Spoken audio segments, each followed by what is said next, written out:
While everyone was obsessed with 3D polygon, the Dreamcast was over in the corner quietly perfecting the art of the pixel. Games that did not look realistic, just beautiful.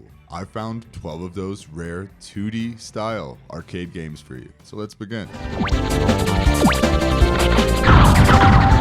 Bangai-O, 1999. I think if you looked up the definition of controlled chaos in a gaming dictionary, you'd see a screenshot of Bangai-O. Treasure, the developers behind this, have always been a bit mad in the best way possible, and this game is one of their best. I remember the first time I loaded this up and saw tiny robots on the screen. I thought, wait, is this it? And then I pressed the fire button. Suddenly, missiles everywhere. Are you a lunatic when it comes to playing games? Good. Because when most games tell you to run away from bullets, Bangai-O does the opposite. You wait until you are practically crushed by enemy fire, then you unleash a counter-attack that sends hundreds of your own missiles swarming out in every direction. The visual of those missiles looping and curving across the screen is like watching a digital fireworks show. And when you blow stuff up, the game rewards you with fruit, not power-ups or ammo, just giant floating strawberries and watermelons. What the hell? Of course it makes no sense, but it's nice to look at. The sprites are tiny, sure, but that's the trick. It allowed them to cram more personality into a single frame than most 3D games of the era could manage in an entire level. Every time I play it, I find myself laughing at how much stuff is happening at once. Less is more? Nah, more is more.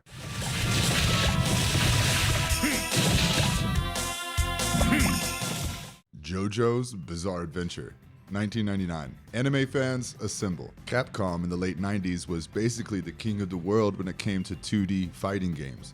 They were using CPS3 hardware in the arcades, the same stuff that gave us Street Fighter 3, and seeing JoJo's Bizarre Adventure make the jump to the Dreamcast was a huge deal for me. I'm a fan of Hirohiko Araki's manga, and seeing his world translated into hand-drawn sprites was a dream come true.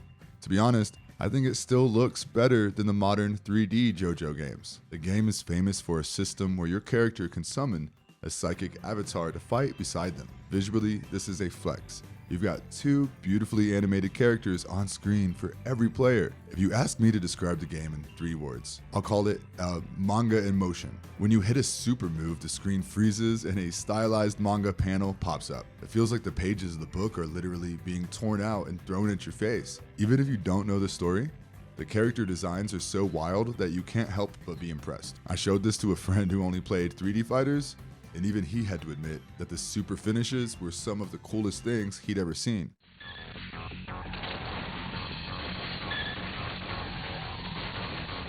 Mars Matrix 2001. If you're the kind of person who finds shooters relaxing, then Mars Matrix is the game for you. I'll be totally real with you, the first time I played this, I lasted about 20 seconds before I saw the game over screen. But once you get the hang of it, you stop seeing bullets and start seeing opportunities. The game gives you a gravity hole that sucks in every enemy projectile on the screen. You hold the button, absorb the fire, and then, this is the best part, you spit it back at them as a laser or a fountain of gold cubes. When you pull off a perfect absorb, the screen fills with thousands of spinning gold cubes like hitting a jackpot on a slot machine. Mars Matrix is not bright and bubbly when compared to other shooters.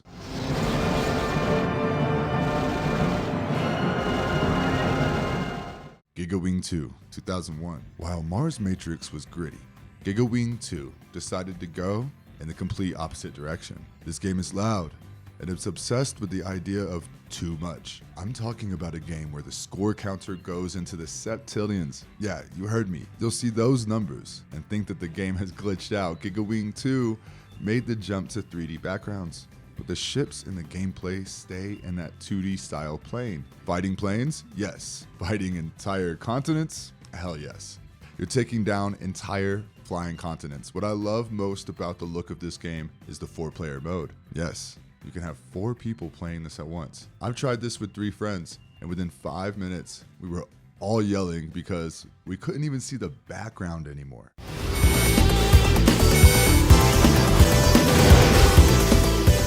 Border Down, 2003. By the time 2003 rolled around, the Dreamcast was technically dead in the eyes of the mainstream, but for the hardcore community, the party was only getting started. G-Rev, a team made up of former Taito developers, dropped Border Down, and it immediately became popular. And man, it did not disappoint. Most shooters give you 3 lives and call it a day.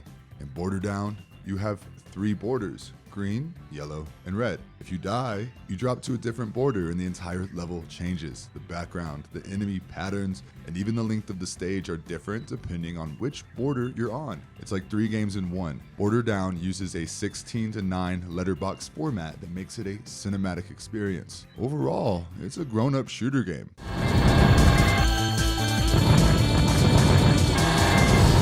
Shikigami No Shiro 2, 2004. What a weird game. Instead of a spaceship, you're playing as eccentric characters who are flying through the air using magic and spirits. I'm a big fan of the character designs. To get the best score and the most powerful shots, you have to fly as close to the bullets as possible. The closer you get, the more your character glows and the more points you rake in.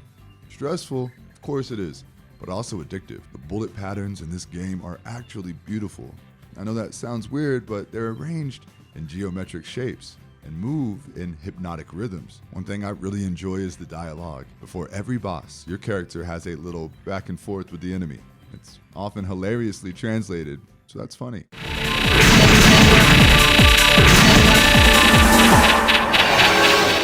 Psyvariar 2, The Will to Fabricate, 2004. If Shikigami is about grazing bullets, Psyvariar 2 is about becoming one with them. You don't simply shoot enemies, you buzz their bullets by spinning your ship right up against them. Whenever you do, you gain experience, and when you level up, you get a split second of invincibility. I honestly find the flow of this game to be almost meditative. You only have to understand the rhythm, then you're good to go. Despite all of this, it's very clean and minimalist. No cluttering or unnecessary details. Easily an 8 out of 10 arcade experience for sure.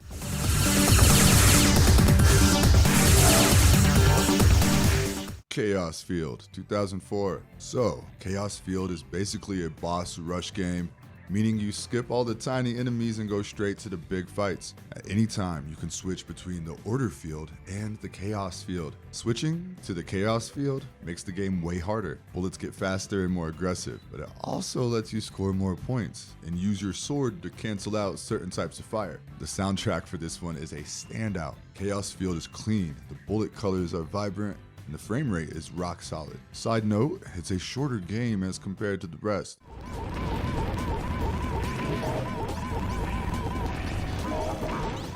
Try Zeal, 2005. Try Zeal is simple. Just shoot stuff and pick up power-ups. The main thing you will love about Try Zeal is the transformation mechanic. Your ship has 3 weapon modes, and as you pick up power-ups, your ship physically changes to show what you've got equipped. If you power all of them up, your ship becomes a heavily armed beast. You'll find this progression to be super satisfying. It makes you feel as if you're getting stronger, not that your bullets are changing color. There's one level where you fly through a space station that's being built around you, and you can see all these little mechanical arms and construction drones in the background. It's a great bit of environmental detail that doesn't distract from the action.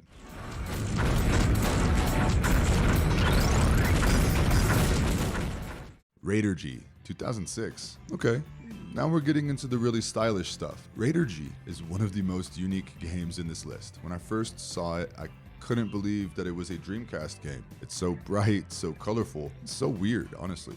Spot on mid-2000s vibe. We have a sword that we use for close range combat and a shield that we can deploy to protect ourselves. Every time you hit something with the sword, colorful sparks fly off. The UI is also a work of art.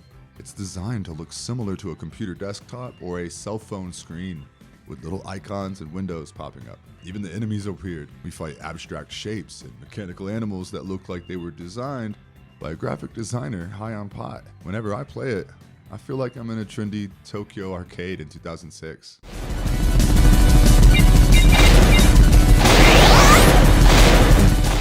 Trigger Heart Excelica, 2007. Trigger Heart Excelica is a bit of a legend because it was one of the very last official releases for the system.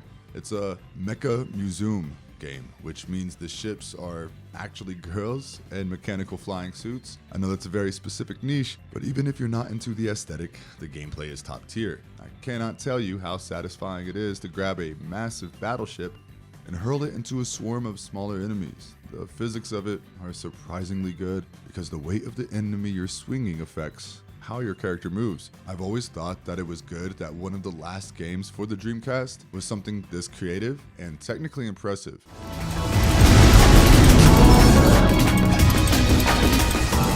Karous, 2007, and here we are, the end of the line. Karous was the final official release for the Dreamcast, and it's a masterpiece. Fun fact, it was developed by the same people behind Radirgy and Chaos Field. Let me tell you right away, it's a dark game. Boy, the bosses are mechanical and they look super stylish, don't they? Now, Karous is slower and more methodical than some of the other games on this list. That's alright. Playing Karous feels like saying goodbye to the Dreamcast. These aren't old games, they're straight up nostalgia. There was a time when 2D gaming was so much fun. Which game is your favorite?